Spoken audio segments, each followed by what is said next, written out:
In simple terms, public or sovereign debt is a debt owed by a central government to either internal or external lenders. However, it is becoming increasingly difficult to measure it effectively. This is because there are two types of debt. One that results from borrowing in order to cover day-to-day operations. The interest paid on this debt is a net cost, and a more positive debt that is linked to investment by the government and that will ultimately have a much higher yield.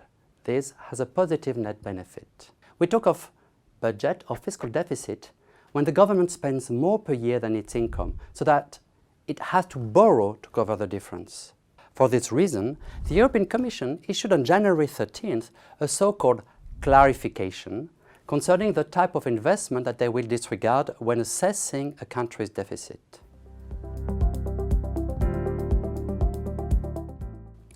The current situation in Greece is a textbook example of unsustained debt. Despite a budget surplus before interest payments, Greek public debt keeps increasing in percentage of the GDP. This is because to obtain this surplus, the government reduced expenses. This in turn contracted the GDP further. The problem is compounded by the difference between long-term debt and short-term debt. To cover payments for their long-term debt, governments often have to take renewable short-term loans, which come with an even higher interest rate, which in turn increases government debt. In Greece's case, this leads to what we call a self-fulfilling crisis, when there is a belief among its lenders that some loans will not be paid back.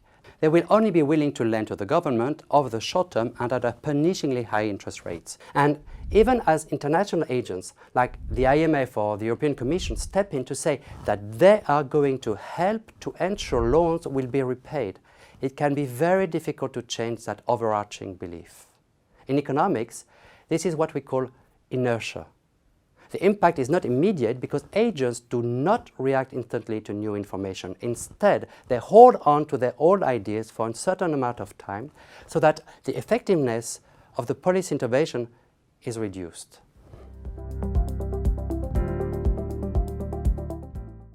What steps could Greece take?